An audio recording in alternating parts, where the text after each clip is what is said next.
There was a scene where Goldman was being beaten. There was a scene where Jen had to jump out of the van, be snatched up off the street, things like that. You not only worked as a co-writer and first AD, but you were also the stunt coordinator on the picture. I've worked in stunts and live action theater for virtually all my career.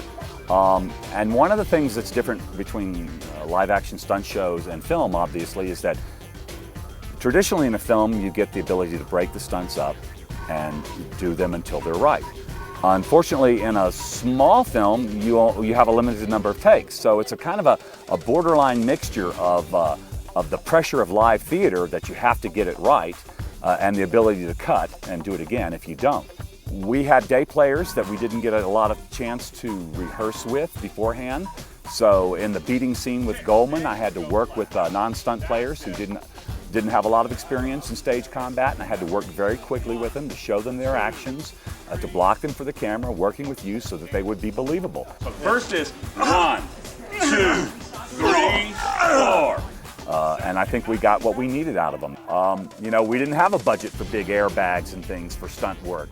So, you know, we had to make do with furniture pads and an old mattress for when Jen jumps out of a vehicle and lands, you know, on her face. So, you know, you had to improvise with what you had in a low budget, but you also had actors who were more than willing to do what I asked them to do. So that was very exciting and very pleasant to work with. So what are you doing these days, Richard? I have come out of retirement for one more year to get on horse and put on armor and joust for a live-action stunt troupe called Noble Cause Productions.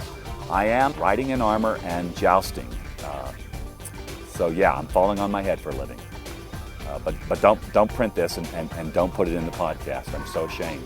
My mother thinks I'm a piano player in a whorehouse.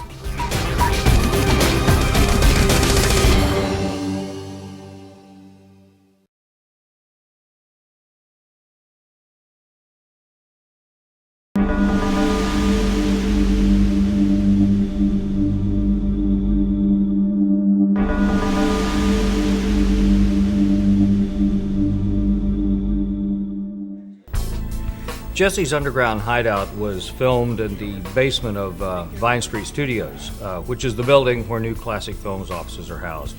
It's a wonderful, wonderful location. It's this low-ceiling, dark, dank kind of location with columns. The only scary part for us working in there was that there are a lot of pipes and things hanging down in these low ceilings, so it was very easy to forget where you were and turn around and bang your head into one of these pipes. But we got through without any injuries, without anybody hurting themselves.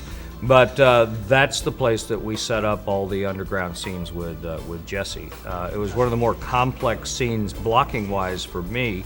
So I did spend some time doing some storyboards and a lot of blocking rehearsals to prepare for the scene. Quiet upstairs, quiet on set, please. Okay. Roll sound and video tap. Okay. You could be right on her back. Okay. And camera roll. And action. By the way, I think you left this in our truck. Looks important. You bet it's important, and if you're not careful, it will get you into a lot of trouble. Not sure I understand what's so funny. Bet it would be worth a lot in the black market. Oh, so that's it. There's a bunch of black market outlaws. And cut it.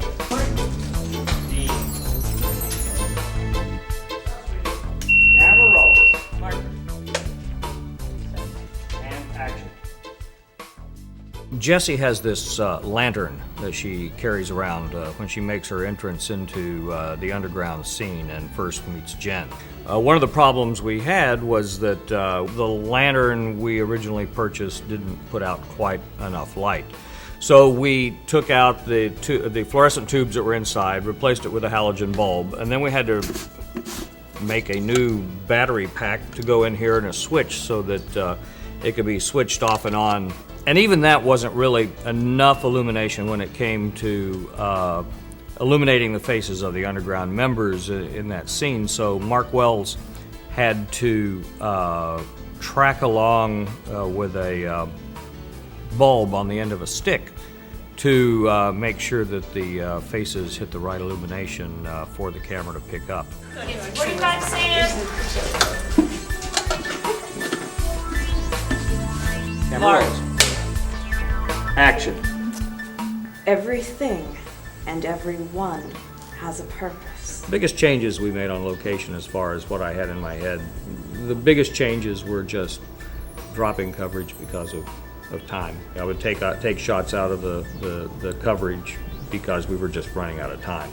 But knowing the story as well as I did and knowing what I was going to do with it in post, it made it fairly easy for me to make those decisions. I could know what my bare minimum coverage would be and how to move on and what things I could drop and not be in trouble when I got to editing. And cutting. Boy, that was nice. That was real nice. Okay, good. Check the gate. Moving on. Yes, yeah.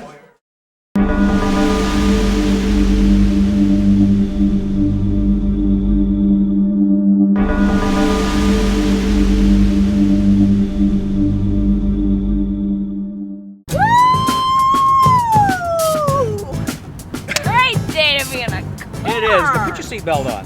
All right. Yeah. Yeah, it's a beautiful day to be driving out. No wind. Isn't that great? Oh God, it's unbelievable. Yeah.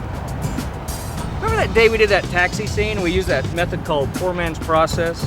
Yeah. I mean, that studio was.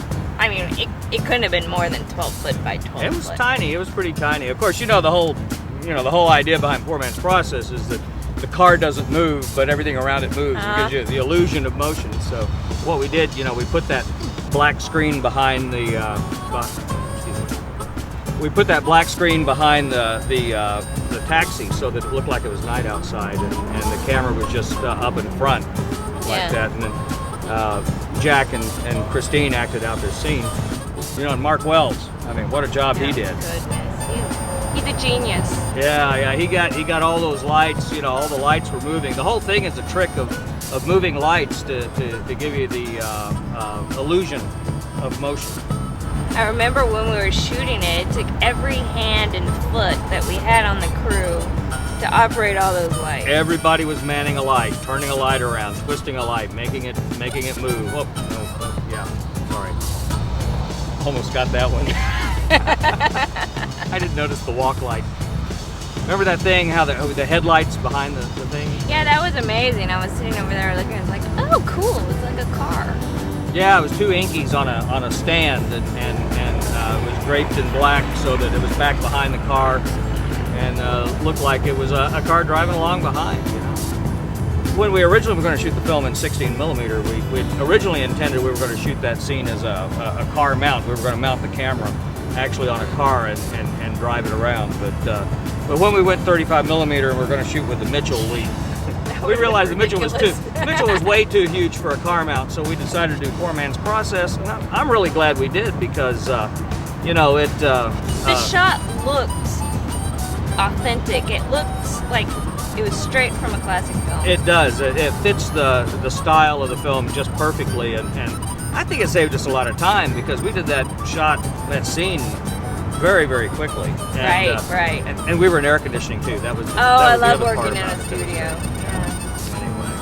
So I don't know. Just goes to show everything in the movies is an illusion, right? You can't trust anything. Can't trust anything you see in a movie. That's all an illusion. Okay, you had enough of this? Yeah. Okay, nice ride.